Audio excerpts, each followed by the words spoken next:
we're gonna do another movie, but that shit's not out yet. Yeah. IMDb lied to me. And it lied to you. And I'm sorry. That's another lesson. Never don't believe everything you read. Yep. And or see anymore. Yeah. Sure. Yeah. Sure. Yeah. Unless you can boop, boop, touch it. Life. Then you can believe it. It's a real Not- horror movie. If it's not tangible, you can't put it in your butt. Interesting. I guess that's It's kind another of way like of putting it. Bambi. Am I Do wrong? not insert in mouth or rectum. So I'm not saying There you you go. should. I'm saying if it's not, you can't. That's all I'm saying. Okay. That's fair. I mean, if you really want to go into like imagine, Is this eligible? Well, that's Maybe. tangible. So yes, you can shove that up your ass.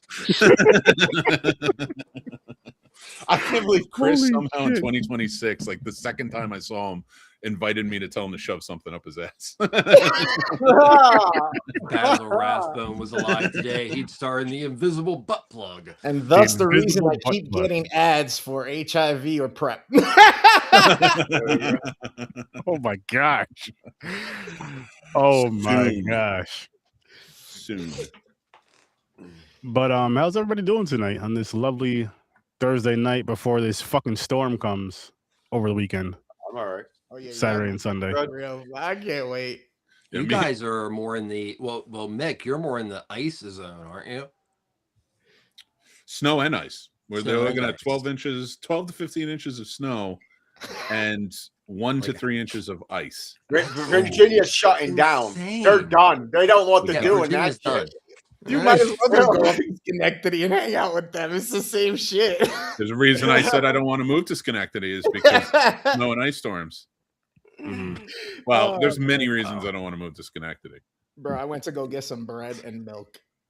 Bread aisle was a line to the self checkout, and there was hardly any bread on the shelf. I was like, God. what the fuck? You know what's weird about this shit is every single time there's a storm coming, it's the same shit all the time, and people overbuy, and then the food ends up going bad. And I'm like, And yo, if you look around and you look at the carts, I'm not judging, but I'm judging majority, like 70% of the people you see at these stores with their carts packed, they already got stockpiled from all the fucking food stamps they get. Mm-hmm. and So it everything makes no else. sense. Like, yo, You can you're you can good. just say white people. Yep. No, I didn't say white people. I just anybody who's on food stamps that has a stockpile or a second freezer or a deep freezer and a second fridge. Like, Yeah, Doesn't but when I you gotta buy say $100 that, worth of groceries at a time. Must be nice. when you say that, we're all thinking of someone we know. And what color are they? Not down here. Not down here. You're not looking. I'm way more outnumbered down here in this spots than I am when I was up there. Shit, Sturdy, you cause trouble. I do. No, I'm just being honest. It gets ridiculous. I'm like, yo, how much fucking tuna fish and toilet paper do you need, Kathy? Fucking Yeah, the that's snowstorm is what I gonna be. It's gonna snow Sunday and Monday. Everything will be back to normal Tuesday, Wednesday at the latest. Whoa, Like, it's ridiculous if to have there's one 1 foot to in front of 3 you, one inches car of cold. ice, it's going to be down for a couple days potentially. But I mean, at the Yeah. same, but what I'm saying though is like when people usually grocery shop. Say if you grocery Mm. shop for like a week or two, and you did your grocery shopping, like say you do your grocery shopping on Saturdays, you can still get that same week or two. You don't have to get like the rest of the year. Like you're not gonna be on lockdown for that fucking long. You're not gonna be locked in your house for that fucking long.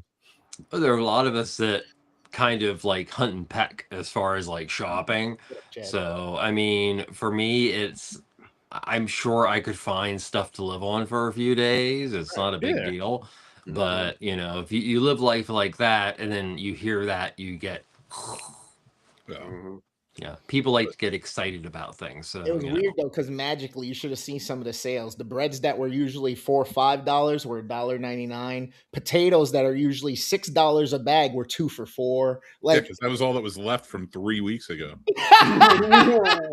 And they just shoved them on the shelves. They have a special closet for these situations. They're like, bring out the old shit. I wonder how many of the, we were about to send some of that back or throw it out, right? Just put it out. Yeah. I wonder how much of the $1.99 breads have mold on them. Yeah. And mine Oh, tasted man. good. Consolation prize, penicillin. You got lucky. So, Chad, what's good, man? How's it going? How's it going? How's it going? What's up, Chad? Dude, all I know is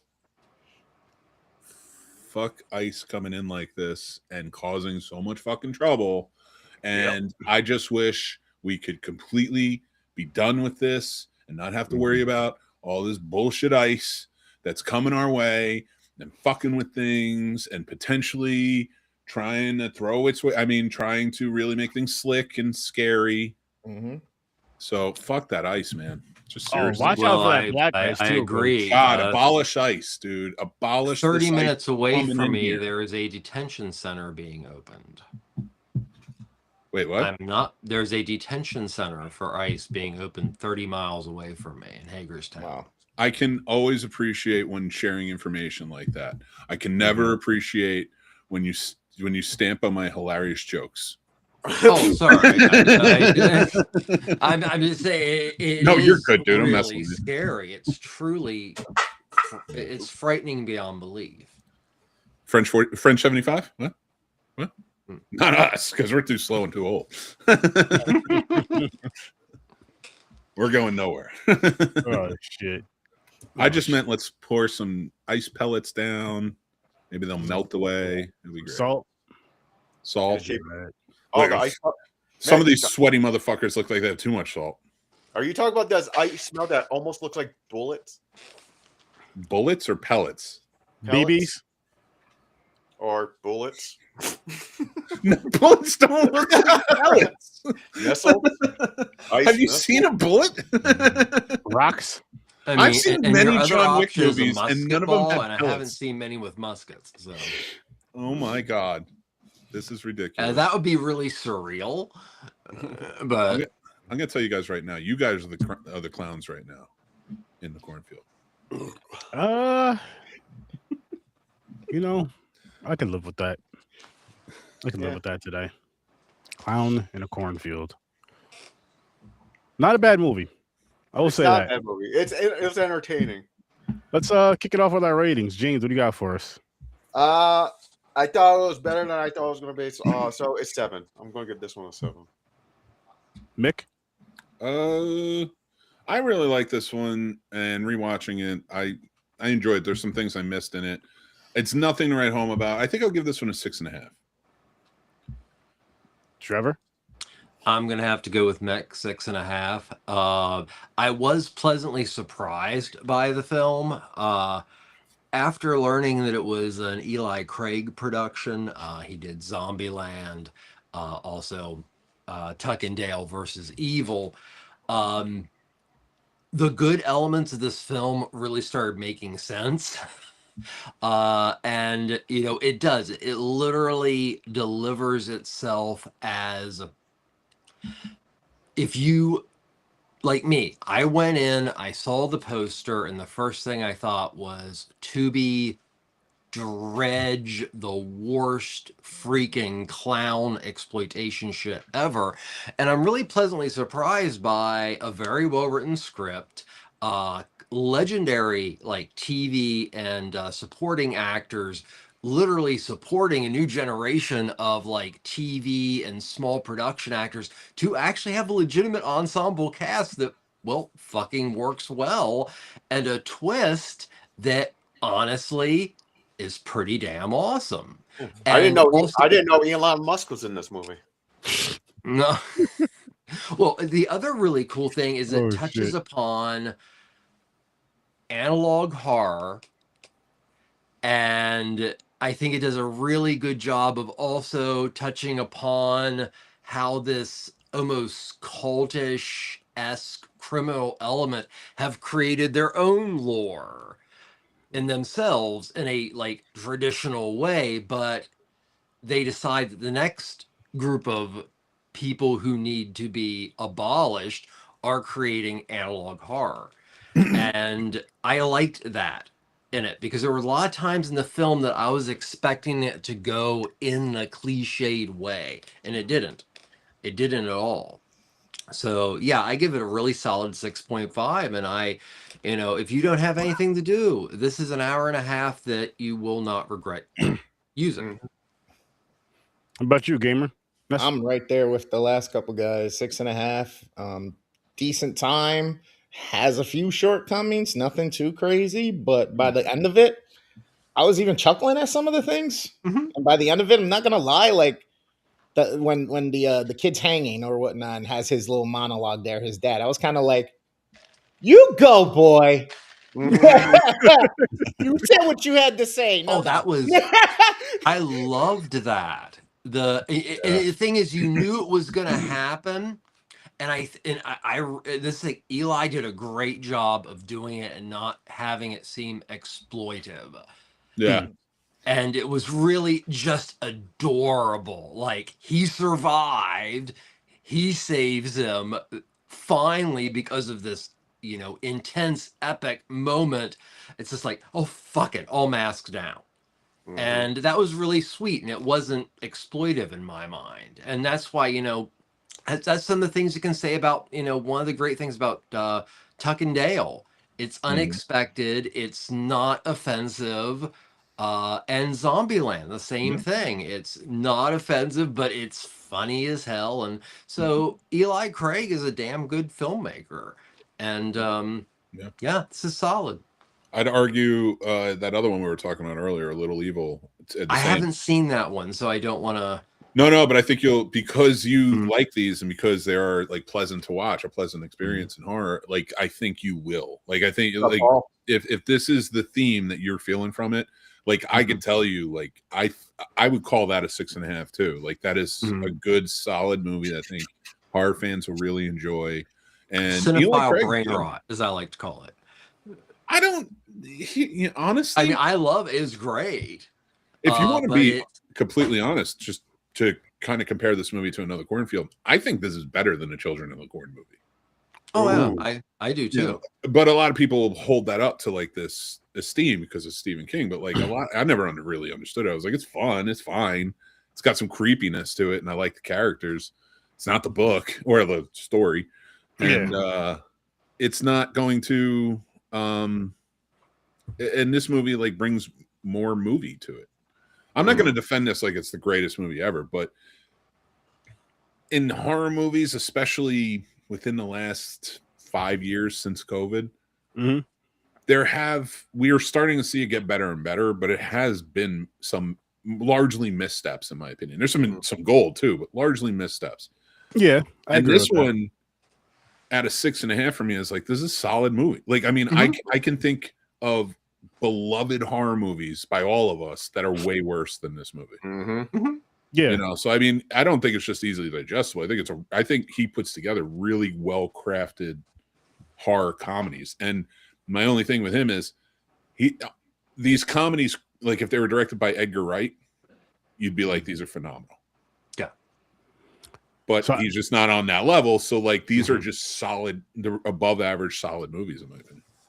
I gave this one a 7. This is my second time watching. I actually like it better this time than I did the first time I watched it. I watched it last year in theaters, and I agree with everything you guys are saying. It's a solid movie. It's a fun watch. It's very, very, very digestible. And honestly, I'm hoping they make because there's, as we were talking earlier, I think pre-show, there's novels. There's 3 novels of it, and I would love to see them do 2 more movies based off those novels.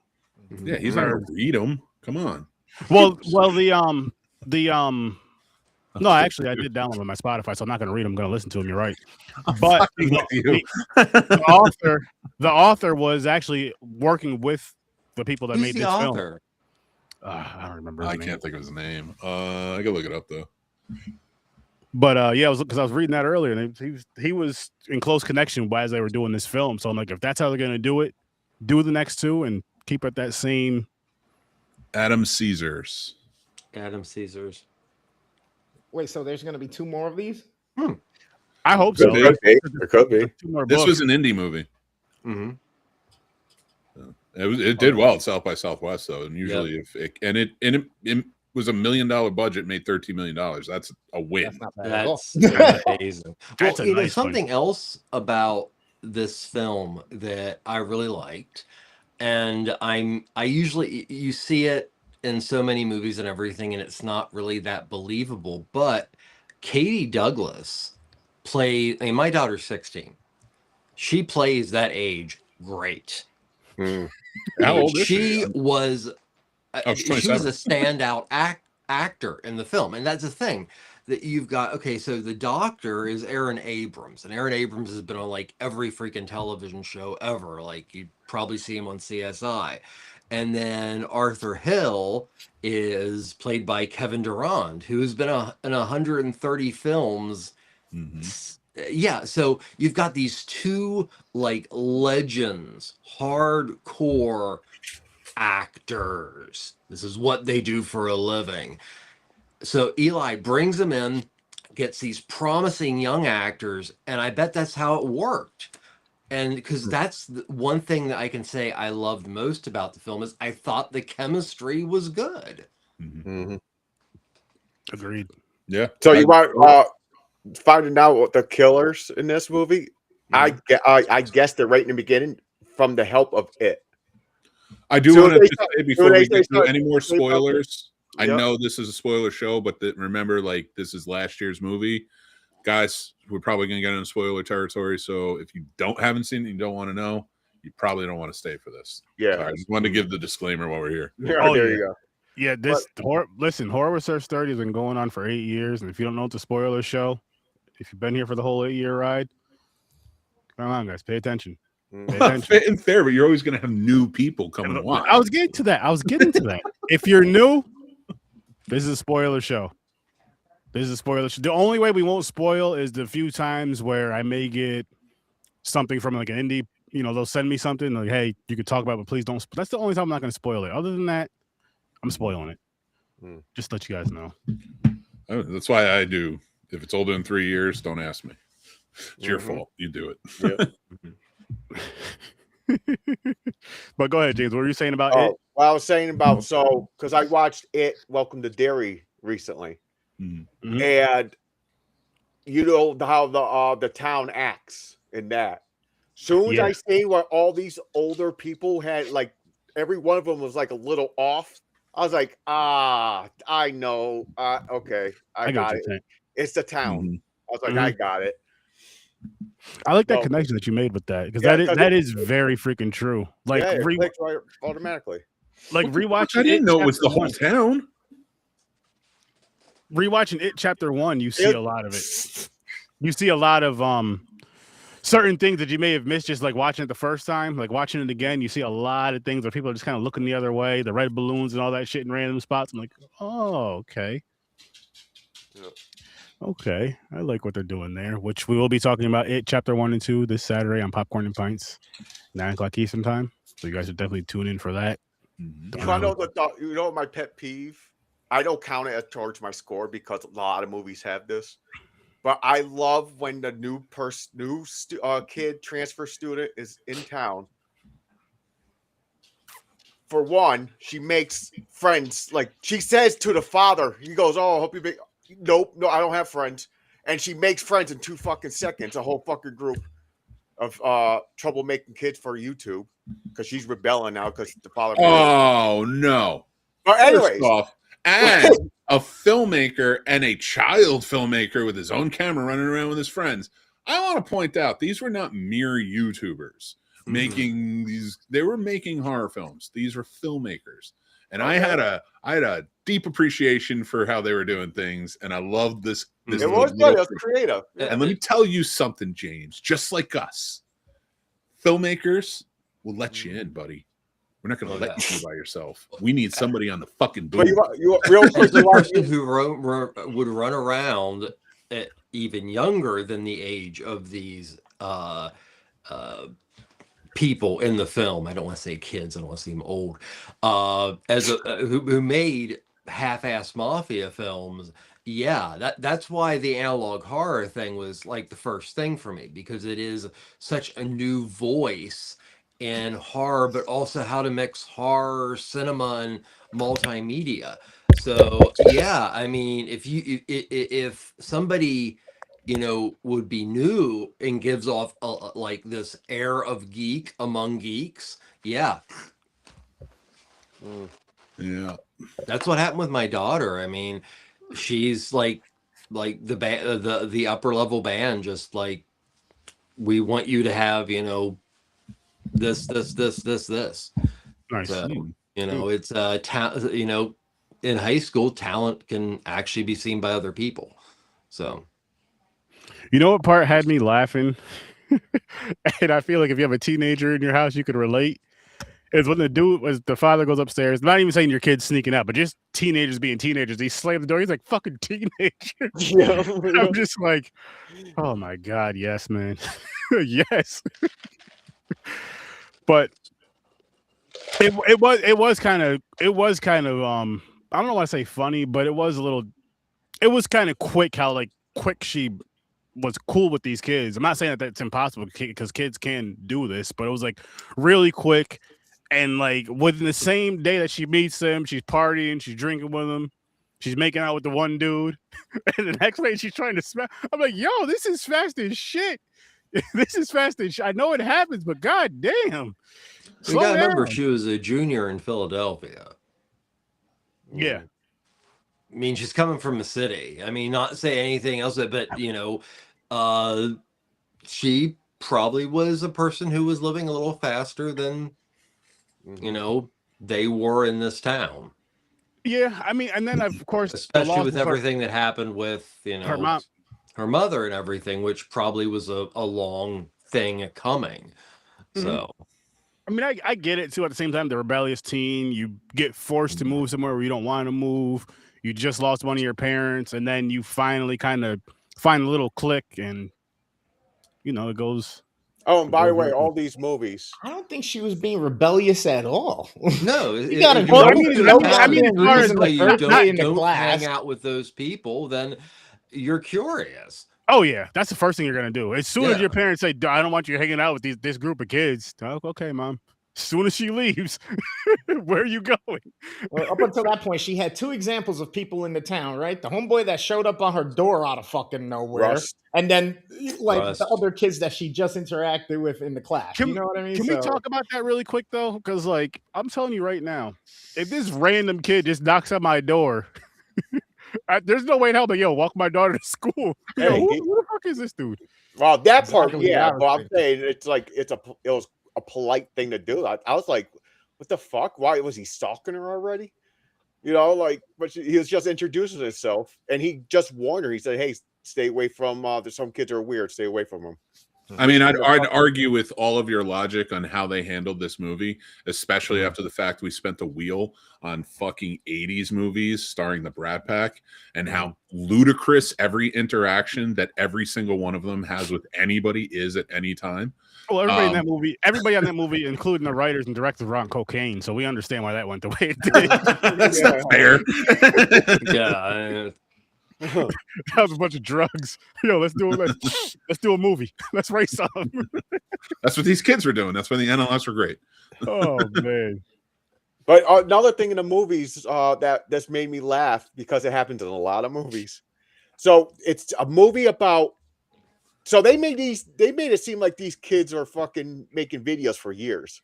Soon as the transfer student comes, everybody dies.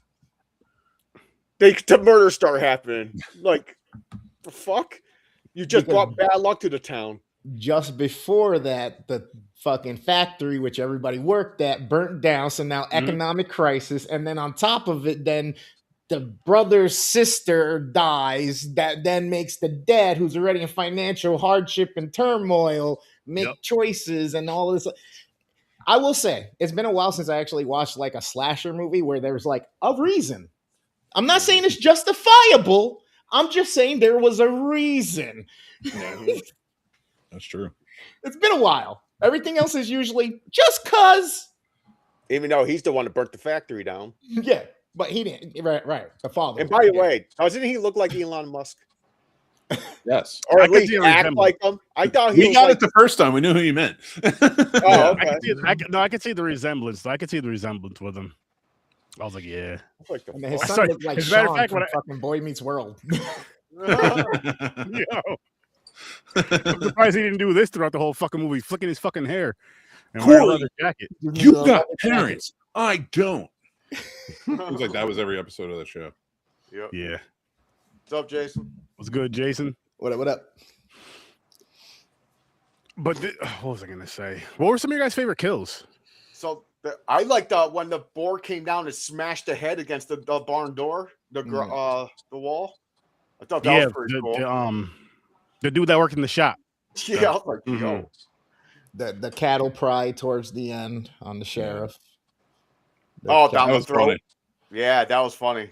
I was slightly confused that when she punches it, when she's driving the Volkswagen Beetle and she punches it, I was confused as to what the fuck happened. I was like, this nigga just exploded into blood on the fucking windshield.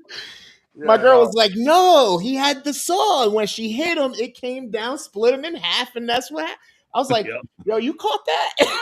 Yeah, I did catch that. I just thought he exploded and disappeared. So did I. I was like, what the fuck just happened? There was no body parts or anything. It was just blood. It became goo. There was one. I know a Volkswagen Beetle isn't hitting 88 miles an hour. Clearly, you could stretch that and say it's a homage to RoboCop. So.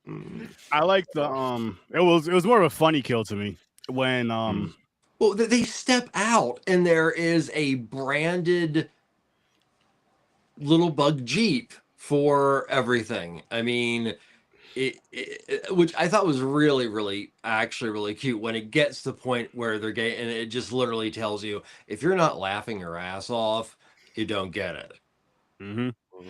Yeah. I thought it was cute and funny because the car like that being there, that truly makes no sense. Yeah. I love the callback to the whole stick shift thing. First with the father, and then when he buys her the car, and then she goes to get away when the kids are getting chased. Fuck! When your dad wants to teach you how to drive stick, you say yes. Let him teach some shit. Let him teach. Yep, she learned her lesson. Yep. She learned her lesson with that shit. But when and then they thinking it's all good. Oh, no, honey, calm down. The dad takes a moment to give the teaching opportunity right before she commits murder with vehicular manslaughter. No, she becomes a badass. She has to though. She freaking has to. She said, "I'm sorry" when she put because the guy was going to attack her. She needed that fucking hay fork thing, whatever the hell the thing. The pitchfork. Oh, bro, that's the scene. That was actually a really funny scene. And he goes, "Me too." Yeah, that scene right there was. She gets stabbed up into the light, gets electrocuted, dropped down to the ground.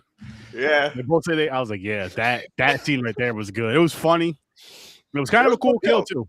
It was good kill. But it was funny. It was funny, and then, oh man, this had a little bit of everything. They had chainsaws in this shit. They had fucking pipes. They had cattle progs. There's like fucking like the whole town. It was like 50 fucking clowns. It was like it was like Raid. They said they got to fight for life to get out of there. They had a fucking explosion. They had an explosion. Rusty fucking blew up a fucking tractor, which was pretty cool. The whole barn blows up. The clowns fly out. They just look at each other and go. They just say, "Oh," and they start running. And it's like, boom. Like, did we just do that? Yeah, very. We got to go back and save them. Yeah, it was. This movie did exactly what it was supposed to do, and I feel, as we all have said, it was better than I thought it was going to be. And again, I like it more than I did the first time I seen it. Quite a bit more, honestly. I should have known it's from Shudder. Shudder is pretty good. I'm going to argue, not really argue, but like maybe kind of elaborate. What am I trying to say? I think I'm going to add to what you're saying. This movie isn't it's what it promised to be. You know, like it just says clown in a cornfield. We all went to go see it because it was a clown in a fucking cornfield. And that's all we were sold on. And I'm sure people went to go see it because of the books, but I'm saying we all saw it because it just says clown in a cornfield. And it fucking delivers. No, I agree. I agree with that. But I remember walking out the theater a little disappointed when I went to go see it. I was just like my wife enjoyed it more than I did when we left the theater. And I'm just like, I was like, it wasn't bad, but it was just something. But then again, coming back and watching it again, I got a whole another feel for it. Maybe you're just having a bad day. More schmegma. When the movie first started and the credit scenes rolled down and you got the whole fucking scene going on or whatever, I literally walked away from the TV going, fucking clown in a cornfield. They're literally funding anything. Now you like it. And and then 20 minutes later, I was like, And I was I like, hey, think babe, this- just to forewarn you, it's a horror movie and there's clown in it. Yeah, I just got so I sold on just the word clown porn. Well, one thing, the sad thing is, unless I had to watch it, the fact that it said clown, cornfield, it looked like it was, I mean, the poster is AI generated. I would never have watched this. So thank you for putting it on the wheel, because it was an hour and a half that I thoroughly enjoyed of my life. And honestly, I think more horror fans need to embrace movies like this, these indie movies that are very mid-level, sort of look studio produced. And they are actually, more studios are looking to make more in the $1 million budget range, because they see there's a vast amount of indie filmmakers out there making movies and have their own properties. But like something like this, it kind of and the horror community can irk me in that way, because like it wasn't accepted. We're always hearing about how horror is just not, like, we have like sinners, but we have weapons. But then it's like, usually people are just down on horror. They're looking for something to be enraged about or something annoyed about and just a bitch about, because it's not from the fucking 80s, whatever. Arguably the worst decade for movies ever, in my opinion. But I didn't say the worst movies, just the worst decade for movies. With all spectacle, pomp, and circumstance. But something like this coming out, and the fact that we have so much of the horror community not supporting this, especially since it's based on horror books. So you have a horror property there. It's a horror independent film that is giving good actors a chance to shine in it. This is literally what built the 80s. Stop worrying about weapons. Stop worrying, and like, go see them, support them. Nothing wrong with that. But you should, if you're horror fans, you need to be out there every week when this shit comes out. If I had picked this up at a rental store, I would have like automatically called somebody and said, hey, you got to see this. Yeah. One of my handful of friends. Yeah. So, I mean, that was another thing that was really, really cool about this film is it felt fresh. Yeah, with the change of streaming and all that stuff, without the digital media, we can actually get a round two of that whole era where once VHS came out in mass production and all that and shit, people were just buying licenses and just putting them on tapes and getting them out to market. But there's we something can do about that now with better quality stuff, because we're also 30 years ahead now. You know what I mean? What I'm going with it is, like, we literally went and we saw, oh, this cover looks interesting. Like, even back then, we would have seen a cover like that and going, oh, this is probably a piece of shit. Do we like but that's what we're going to end up getting, Nick, with all of them depicting the smaller dollar projects and stuff like that. It's kind of almost the same thing like when the mass production of VHS, they were literally just putting whatever they could on VHS and just pumping the market. I'm going to argue and push back a little bit on that, Trevor, because like the fans knew what to go see. Yes, we would go to the video store and pick out based on this. Yeah, but we had a working knowledge. Well, no, I meant through the idea of that's how we found those gems and such. Gotcha. You know as well as I do, Trevor, from back in the 80s, 90s. We had our finger to the pulse if you were a movie fan. Oh yeah. And you were able to figure out with the things that are really going, what to look for in a video store. Like layman's, Fangoria was a Bible, Famous Monsters was a Bible, etc., etc. Now, what I was saying about this was this film gave me the feeling of going to a video store, picking something up random because there was nothing else there in the horror section, getting home and getting to the end of it and going, well, shit, that was so good. If this came out in the 80s, if this movie came out in the 80s, it would have been, we would be talking about it with this. Oh yeah. Like people would be like, this would be talking about like Halloween, Friday the 13th. Not because it did anything to blow everybody away, but neither did those movies. They were just new for that moment, and it worked. And this would have been one that really, even before it like had it come out, like it was going to blow people away because the concept is very fresh. I got to give it to the writer of these books. Yeah. I think it came out at the right time too, especially with like Welcome to Derry coming out this year or the end of last year or whatever. But kind of coming out around that time where it's getting people more into the horror clown stuff, and you see this, and then. Well, the thing is, everybody's jumping on the bandwagon of fucking Terrifier, Art the Clown. So now there's more, and Pennywise, it's like flooding. Now everybody's like, I could do a clown movie. Well, there's so many clown movies. There's a lot of mad people's biggest fears. That's the only reason why it's even a thing. It is a big phobia. Like, there is a lot of clown movies. Makes fun of clown movies. There is a lot of Wayne Casey. Not all of them are that. Not all of them are that great. Not all of them are even as decent as this one is. So a lot of them are just fucking. Yeah. Terrible. Well, I mean, this is it's the filmmaker. Go back to Tuck and Dale. This is a movie that is making fun of clown movies. I even love the clown. It does self-referential so much better because it's not just making fun of the clown movie; it's actually making it good. Yeah, yeah. But this, so to add to that too, this being an independent film, and for $1 million budget. And comparing it to Zombieland, which big time production. Yep. Tucker and Dale, which was also more indie based. Like it had backing, but it was more indie based. And goddamn, that movie is cinematic as hell. Like he shot the shit out of the movie. Zombieland, he shot the shit out of that movie. Little Devils, Netflix's money, shot the shit out of that movie. This movie, to your point, Chris, you said earlier, is like almost like a step down in the way it looks, and that's why I want to give it so much credit for it still fucking works and it looks good. Like he's not working with the equipment he had for him. This is a very claustrophobic film.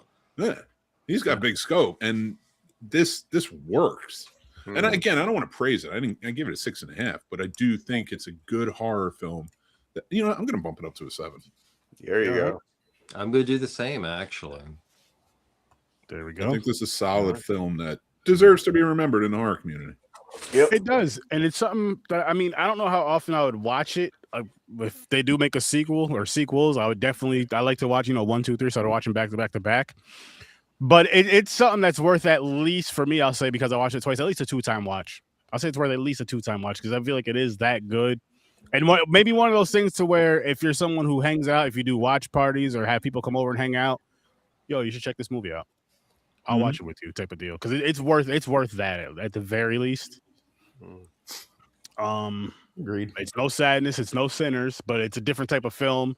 And I feel like it's an important horror film though too, because I feel like this movie here is more of like I'm trying to think of the right word. Like a wide base of audience would watch this and kind of understand it and have a good time with it versus those other two films. I know Sinners was an excellent movie, and then I know The Sadness, we enjoyed it, but it's gory, it's wild, it's crazy. Sinners, you really have to sit down and pay attention to. This one, you can sit down and just have a good time, have some popcorn, crack some jokes, and really still enjoy this movie. Honestly, like Sinners to me, and I was having this discussion earlier with a friend through text. It's congratulations, first of all, 16 fucking nominations. Hell yeah. And fuck the Academy, because I know it's going to win probably best original fucking screenplay and best song, where it deserves way more. Michael B. Jordan. Listen. Stop giving out participation trophies to the whites. Give them to people who deserve it. Hey, listen. The whites, they tend to blow you out of the water no, I'm just kidding. No, historically, yeah. Oh, I feel like I set that one up. That was like a wow. You did. I waited. I let it simmer for a second. Knock this one out of the park for me. We're good, Freddie. How's it going, Freddie? What's up, Freddie? Honestly, to get back to my point, because now I'm laughing at that joke. Sorry. No, that's too good. No, but Michael B. Jordan deserves best actor for the year. I mean, I don't know how that's a debate when you play two fucking characters who interact with each other, and it's not through a fucking mirror. Anyway, my rant's over on that. Last year was that's certainly a masterpiece in my opinion, Sinners. And it makes you think, like, to your point, Sturdy, like, this is an important movie to watch when we think about Sinners. How often, and let's be real, and Trevor, I know you're going to have like 70 movies to say. There's really only 10. How many masterpiece horror films are there? Exorcist, Psycho, Jaws, Eyes Without a Face, I Diabolic. would disagree with both of those. Eyes Without a Face. Yeah, I think it's up there. I think it's a Really? highly rated horror movie, and it's a great horror movie. Don't get me wrong. Mm. But I'm talking about these masterpieces that will go down in history. The Night of the Hunter. Yes, Another one. I would agree with that. Onibaba. Sony. I disagree. But but it doesn't mean they're not amazing films and they're not up there. But I'm talking, and I'm not even talking about from personal, like this. I'm not saying these are all my favorite movies. I'm like Silence of the Lambs. Objectively, these are, and I'm really only focusing on America right now. Okay, well that's not. You never focus on America. Calm down. No, I love it. I love it. No, I would love to have a conversation about foreign horror and those masterpieces. George Romero's Martin is a true masterpiece. I widely disagree with that. Now, I will say Night of the Living Dead, but I widely disagree with Martin. I think it's a very fun horror movie. It's a good horror movie. It has a lot of important themes to it. I disagree, but I also say, like, Martin. I know Martin. Everybody else raise your hand who knows Martin. I know Martin Lawrence. Martin. Exactly. Who knows Silence of the Lambs? Who knows Psycho?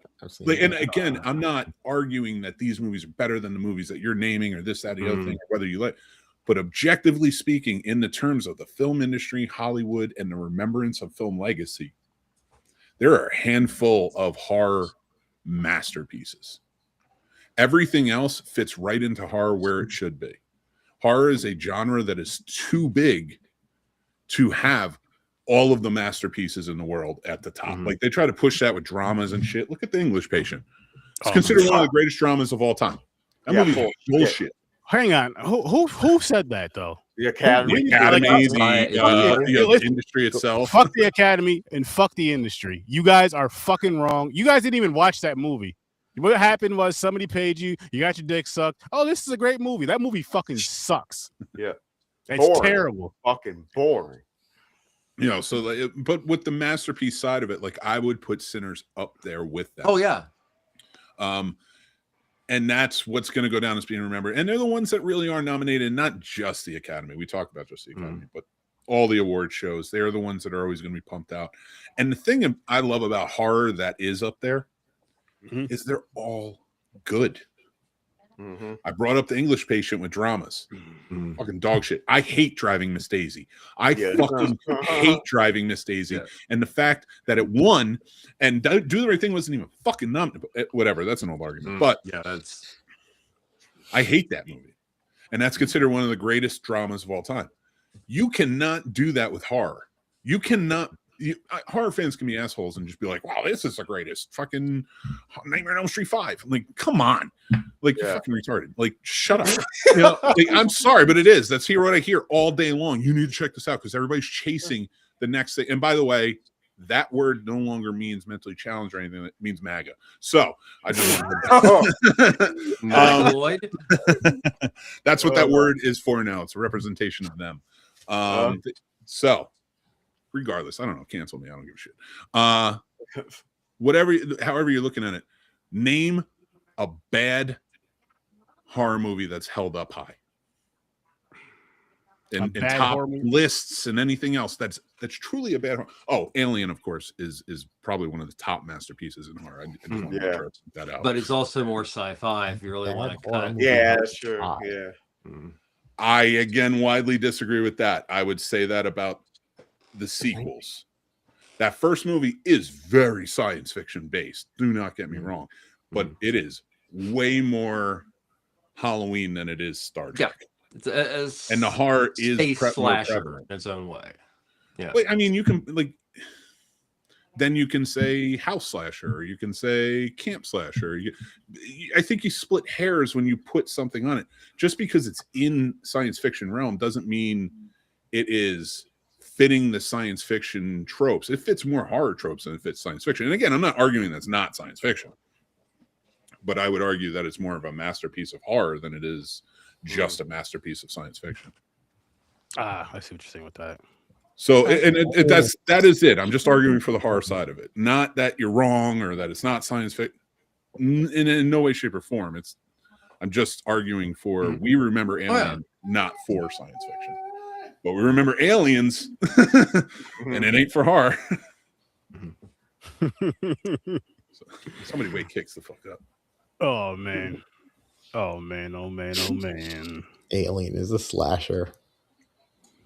Kind of. It is, yes. Well, Honestly, I would say if you Well, there's if you're always looking like at a the couple of- idea of the kill chart, like how many people you're going to kill, that if you say the xenomorph happens to be the equivalent of Michael Myers, I think that's the wrong direction to take.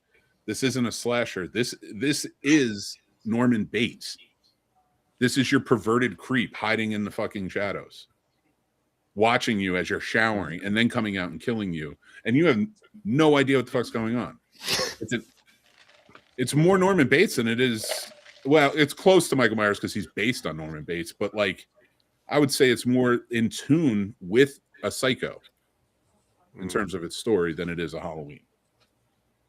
If you disagree, please tell me. I'd love to have the argument. I think it's just nature. He's a creature from another planet. They have an agenda for survival, and they just. What you're sharing is the fact that Ridley Scott was at basically his prime at that time, and he was and still is to an extent one of our smartest filmmakers, and also always has done a very good job of mixing genres into creating something that is distinctly Ridley Scott. So yeah, it is Alien is a masterpiece of horror and science fiction. I agree with you, Mick, that we remember it most for the shocks, because the shocks in that film are some of the best jump shocks in any film ever. Well, okay, but let me ask you this, and in terms of comparing this to horror versus sci-fi, and just discussing that a little bit more because I'm thinking about it. Like, to me, Jaws is more of a horror sci-fi movie than this. This isn't scientists trying to figure out a problem. This is everyday workers, blue-collar workers, having to figure out an extraordinary problem in a place least expected. Whereas, like Jaws, you got more marine biology than you did anything that had to do with space, other than the spaceships. You know what I mean? The animal attack films have always been on the fringe of science fiction. No, but you wouldn't argue that it's a science fiction movie, is what I'm saying. So I think, and to Chris's point, I think arguing that and saying it's an alien creature completely dissolves the nuance and subtext that this movie holds.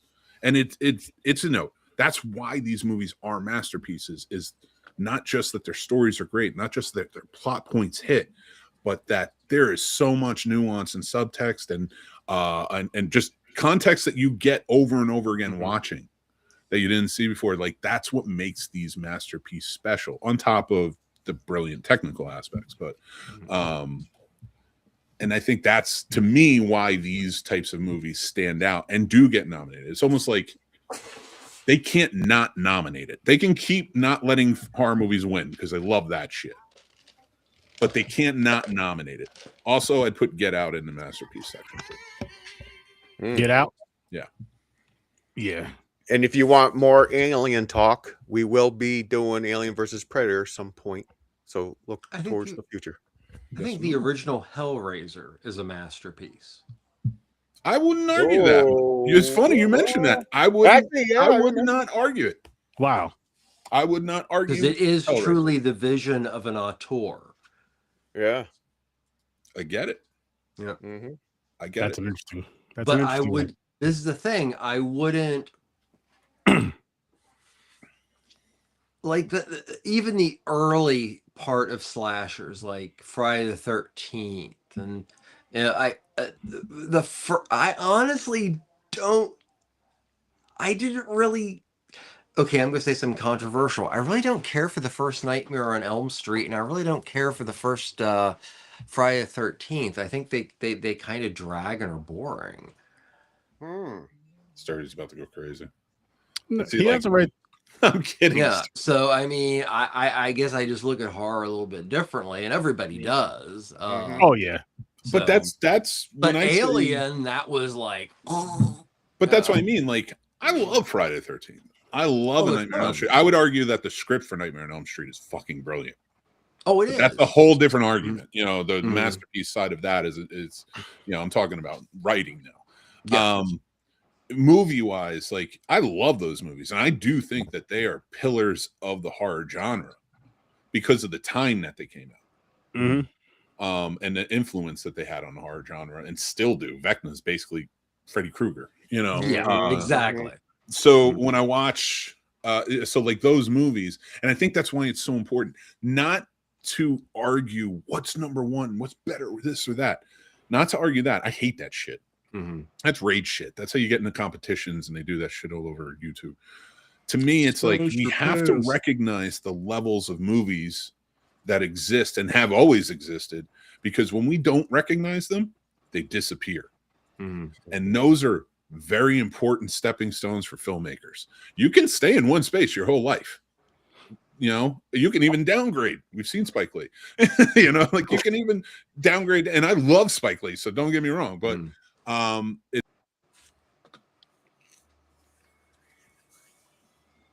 Uh-oh.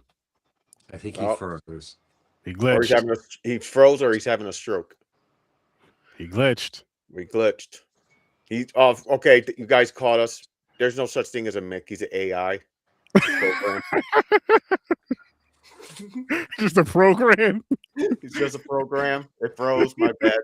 I spilled soda on it. My bad.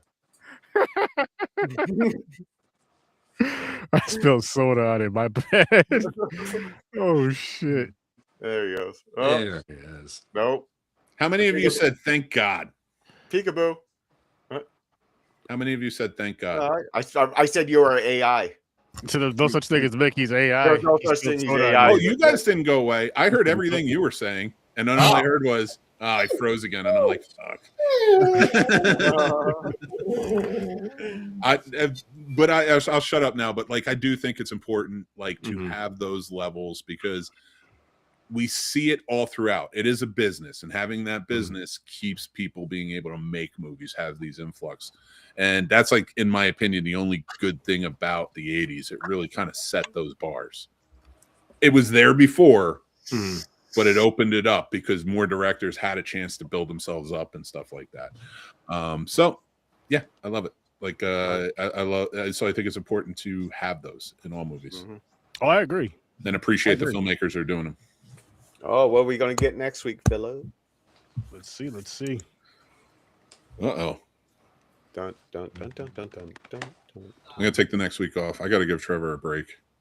I'm here. I am. I know what I am. Tall?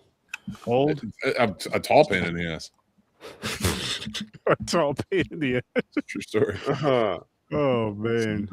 Are we going? I'm proud of it. I know what I am. We got some new movies on here. Dust Bunny, nice. They're all 2025.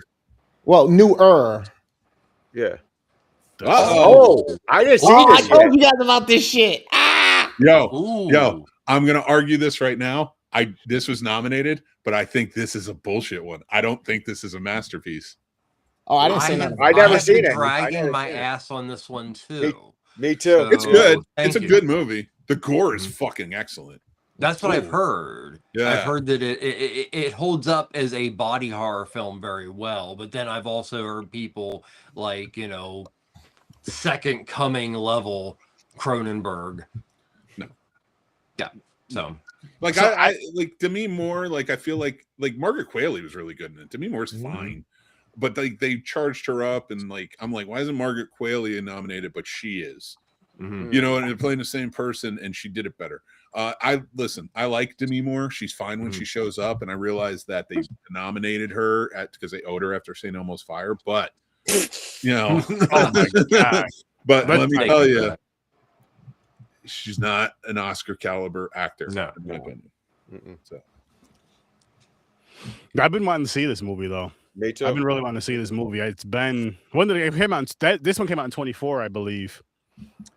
But it was one of those ones that early people or early 25. or early 20. It was either 20 end of 24 or early 25. Either way, I heard people talking about it a lot, and I'm like, What up, damn, Trip? Oh, it's supposed to be.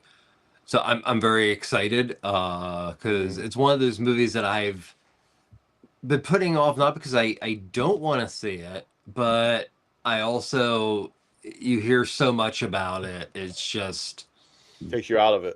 Yeah, you just, so that's why I like seeing Sinners the other week was so awesome. Not that I thought, it wasn't going to be a great film, but it delivered so much more than I had already heard about it, which is, we get to Mick and I's age and we've heard so much hype around films.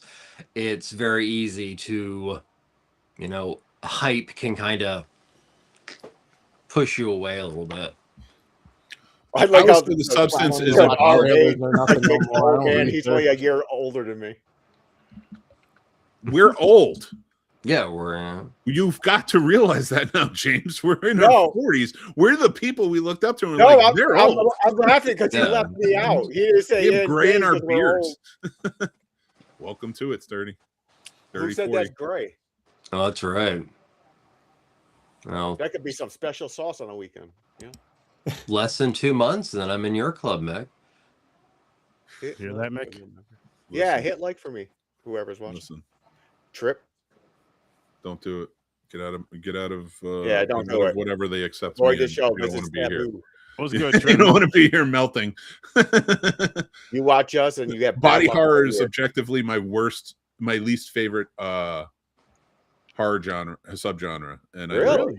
Yeah, I think it's wild. Oh, it's fine. I don't hate it or anything, but I just it's not the type of horror that attracts me. You've seen this already, right, Mick? I've seen the what? The Substance already? Oh yeah, I saw it last year. Oh yeah. It's not that big of a body horror. I think it's more of like the psychological. It does play with the psychological. I really like how they deal with the beautification of things. It is, especially that last act. It's a body horror. I just mean it because I live a body horror. Is it like Cell? That's the one I want to go through. Is it like Cell with Jennifer Lopez? Like there's body horror, but more like David Cronenberg. More like something Cronenberg. Like Rabid or The Brood, things like that. Okay. Honestly, I would say the disgusting parts come from all the in your face. They're always eating. They're always doing stuff. It's very. The sounds too are very disgusting. Which works in a body horror film. And again. Effective movie, above average. I don't maybe Demi Moore wins a People's Choice Award, but the Oscars, where are we at here? Come on, guys. Yeah, we'll see next week, Mick. I'm excited though. I'm excited for it. Me too. Like I said, I always hope I like it. I'll say that. I hope I like it at the very least. Yeah, me too. But so we're gonna do Substance next week. We did Clown in the Cornfield. Cocaine's a hell of a drug. It is. It is. Ask St. Elmo's Fire and all those other fucking Breakfast Club type of movies, Brat Pack shits. They're on some shit. They're on some shit. Everybody involved. Can't tell me no different. I just found out the other day Margaret Qualley is Andy McDowell's daughter. You didn't know that, Mick? Really? I thought everybody knew that. You didn't fucking know that either. Shut up. I didn't know shit. I was more talking to Trevor. He knows who Andy McDowell is. I know Andy McDowell. Yep. So believe it or not, Mick, I didn't know his daughter was an actress. No. Arguably, and I like Andy McDowell, arguably a better one. Hey, man, listen. That's a good family. Strong genes. Oh god. But people, we're gonna wrap this one up. Make sure you guys go check out Fade Theory, Ambassador Media, Worst Damn Gamer, and the Scene Snobs, and come back here for some more Horror Research 30. And this Saturday, make sure you pop in Popcorn and Pints. You're going on this beautiful, beautiful journey, Stephen King journey, and we're doing It Chapter 1 and Chapter 2, aka the better ones. And then you can By spend the far. next day snowed in watching them. Yep. Oh, they'll be reviewed by then because we're supposed to hit us on No, Sunday. but everybody else who hasn't seen them and watches us, they can. Yeah, after everybody watches the show, the next day they'll be snowed in. Perfect time to watch both parts together. I'll tell you what, I know. I think because I know either tomorrow night or Sunday I'll be watching The Thing for sure. I always do during the first snow, but I might just jump on The Shining. Yeah. Oh shit! Because that's next month. There you go. Shining and Doctor Sleep. You're right. You are absolutely right, young. And then The Shining, the remake. Yep. You're right. Fun.